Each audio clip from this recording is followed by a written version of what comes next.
पूर्णिया में वोटिंग के बीच आरजेडी नेता के भाई की हत्या, बदमाशों ने बरसाई ताबड़तोड़ गोलियां। अपराधियों ने बेनी सिंह पर ताबड़तोड़ गोलियां बरसाई। मतदान के दिन हुए इस वारदात में हड़कंप मच गया। शव को पोस्टमार्टम के लिए पूर्णिया भेजने की तैयारी चल रही है। अंतिम पड़ाव में बिहार की लड़ाई, 78 सीटों पर शाम 5 बजे तक 54.06% मतदान। अंतिम चरण में 15 जिलों की 78 विधानसभा सीटों पर मतदाता विधानसभा में अपने प्रतिनिधि चुनने के लिए मतदान कर रही हैं। 78 विधानसभा क्षेत्रों के लिए कुल 1204 उम्मीदवार अपनी किस्मत आजमा रहे। इस चरण में सिमरी, बख्तियारपुर और मधेपुरा सीट पर मतदान हो रहा। बैंक से लिया 41 बार लोन, नकली सोना देकर निकाले करोड़ों रुपए। गुजरात की सूरत से किया है मामला, जहां नकली सोना देकर 30 ग्राहक 41 बार लोन ले गए। इस मामले का जब खुलासा हुआ तो अधिकारियों के होश उड़ गए। सूरत क्राइम ब्रांच ने इस मामले की जांच शुरू कर दी।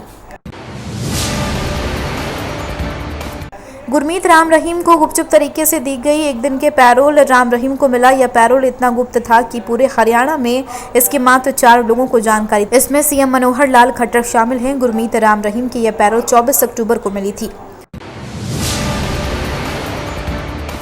सीमा पर तैनाती के बीच एससीओ बैठक में होगा पीएम मोदी और चीनी राष्ट्रपति शी जिनपिंग का आमना सामना।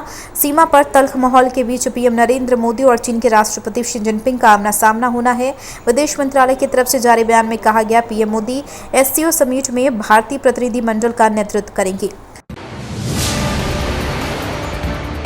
पटाखा प्रतिबंध पर व्यापारी ने अनोखे अंदाज में जताया रोष। कोरोना काल में प्रदूषण को मद्देनजर मुख्यमंत्री अरविंद केजरीवाल ने उच्च स्तरीय बैठक का फैसला लिया, लेकिन इन सब के बीच दिल्ली के सदर बाजार में एक पटाखा व्यापारी ने पटाखे बैन पर अनोखे अंदाज में रोष जताया।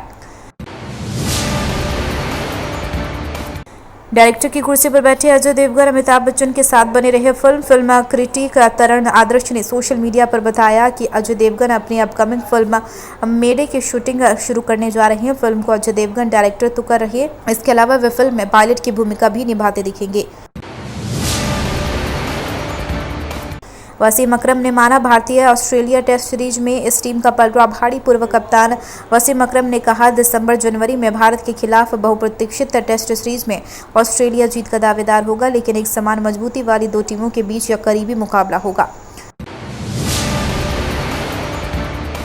ऑस्ट्रिया की सरकार ने 2 मस्जिदों की बंद, कहा अभी लंबी चलेगी लड़ाई। ऑस्ट्रिया के मान्यता प्राप्त इस्लामिक संगठन मिलित इब्राहिम एसोसिएशन ने कहा कि वे संबंधित अधिकारियों के साथ बातचीत कर रहा। संगठन ने बयान जारी कर एक मस्जिद को बंद करने की जानकारी दी। बयान में कहा गया कि धार्मिक सिद्धांतों और संविधान का उल्लंघन करने के बाद मस्जिद को बंद किया जा रहा है। सऊदी अरब पाकिस्तान का दोस्ताना टूटा। पाकिस्तान को अब $2 पड़ेगा लौटाना। पाकिस्तान के विदेश मंत्री शाह महमूद कुरैशी ने कश्मीर को लेकर सऊदी अरब को चुनौती दे डाली थी। कुरैशी की टिप्पणी से नाराज सऊदी को मनाने के लिए पाकिस्तान ने अपना सेना प्रमुख कमर बाजवा को भी भेजा, लेकिन इससे कोई फायदा नहीं हुआ। पाकिस्तानी मीडिया की रिपोर्ट के मुताबिक पाकिस्तान को अगले महीने सऊदी अरब को $2 अरब का कर्ज लौटाना पड़ सकता है। अभी तक की जानकारी यहीं तक। डीएनपी इंडिया पर देखते रहिए नई वीडियोस और ताज़ा खबरें सटीक जानकारी के साथ। चैनल से जुड़े रहने के लिए सब्सक्राइब करें और हमारे फेसबुक पेज को भी लाइक करें। नमस्कार।